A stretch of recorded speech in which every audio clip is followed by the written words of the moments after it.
Breaking. अंतर्राष्ट्रीय सुप्रसिद्ध कथावाचक देवकीनंदन ठाकुर ने की प्रेस वार्ता। देवकीनंदन ठाकुर का बड़ा बयान, सनातन बोर्ड का हो गठन, आजादी के बाद से ही बनना चाहिए था सनातन बोर्ड।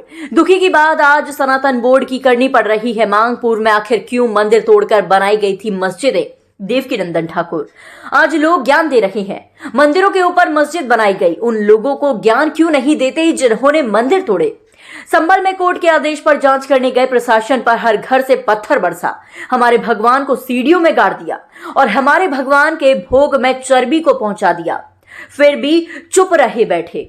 देवकीनंदन ठाकुर हमारे साथ अधर्म हुआ, हक की लड़ाई की बात कर रहे हैं, सनातन बोर्ड की मांग कर रहे हैं, मयंक को तोड़ने की कोशिश। देवकीनंदन ठाकुर सनातन धर्म बनाने का देश विदेश से मिल रहा समर्थन, बोर्ड की लड़ाई और मथुरा और काशी में मंदिर बनाने को बाकी। देवकीनंदन बांग्लादेश में हिंदुओं पर हो रहे अत्याचार में व्यवस्था नहीं, बांग्लादेश के हिंदुओं को भारत में लाया जाए, बांग्लादेशियों को किया जाए बाहर। देवकीनंदन ठाकुर मथुरा की जामा मस्जिद की सीढ़ियों में केशव देव जी हैं, ऐसा कोर्ट में किया दावा। संविधान हमें अधिकार देता है अपने धर्म और सम्मान को सुरक्षित रखें। देवकीनंदन ठाकुर सनातन बोर्ड बनाने को वही रहेगी जारी, मिस्ड कॉल देकर समर्थन करें। सनातन बोर्ड की मांग उठने के बाद मिल रही धमकियां, ऐसे लोग नहीं बदल सकते। देवकीनंदन ठाकुर आगरा बाग के चौरंगा बीहड़ में चल रही भागवत का आयोजन। आप सभी पत्रकार बंधुओं का हम स्वागत करते हैं। आज हम जिस विषय पे चर्चा करने वाले हैं, क्योंकि हम आगरा में हैं, प्रमुखतः सनातनियों के विषय में हम चर्चा करने वाले हैं। आपको याद होगा कि कुछ समय पूर्व हमने जामा मस्जिद की सीढ़ियों में केशव देव जी हैं ऐसा एक दावा कोर्ट में केस किया है, जो केस हम लोग लड़ रहे हैं। उसके पीछे रीजन यही है कि हम अपने सनातन परंपराओं का सम्मान चाहते हैं, अपमान नहीं चाहते हैं। संविधान हमें इस बात का अधिकार देता है कि हम अपने धर्म को, अपनी पूजा को, अपने आत्मीय सम्मान को सुरक्षित रखें।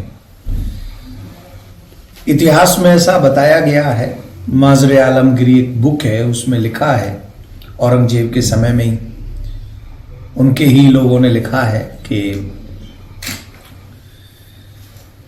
जब कृष्ण भूमि का मंदिर तोड़ा गया मथुरा में, तो वहां से जो केशव देव जी की छवि लाई गई थी, वो माजरे आलमगिरी में लिखा है, वो जामा मस्जिद की सीढ़ियों में गाड़ी गई, जो आगरा में है।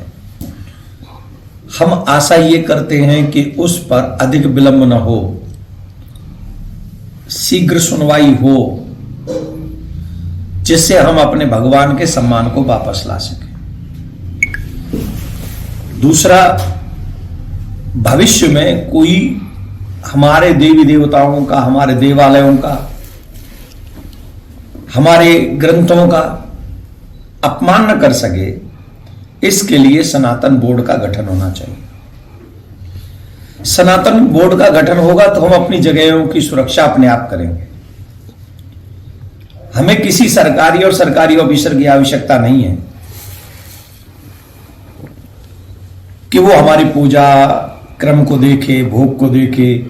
अब वो जिस सरकारी ऑफिसरों ने देखा, तो हम देख चुके हैं कि हम लोगों को अपने भगवान के भोजन में, भोग में भी पशुओं की चर्बी प्राप्त हुई और हमारा धर्म भ्रष्ट करने का प्रयास किया गया, जो कि हो गया। किया नहीं गया, वो अपने उस कार्य में सफल भी रहे। अब इतना सब सहने के बाद भी अगर कोई हमसे ये आशा करता है कि हम लोग, पहले होना तो तभी चाहिए जब भारत आजाद हुआ, तभी सनातन बोर्ड बनता, पर नहीं बना। और अभी भी हम उसकी मांग कर रहे हैं, और ये भी दुखद है कि हमको मांगना पड़ रहा है। 16 नवंबर को बहुत विशाल धर्म संसद दिल्ली में हुआ, आप सबको पता है, पत्रकारों को। आगे भी ऐसा ही कार्य आगे बढ़ते रहेंगे। तो जामा मस्जिद की सीढ़ी में जो केशव देव जी हैं वो निकले। काफी लोग कह रहे हैं कि हर मस्जिद में आप भगवान ढूंढ रहे हो, वो हमें ज्ञान बांट रहे हैं। क्या आप हर मस्जिद में जाके ज्ञान, भगवान ढूंढ रहे हो, शिवलिंग ढूंढ रहे हो, भगवान को पता कर रहे हो, मंदिर ढूंढ रहे हो?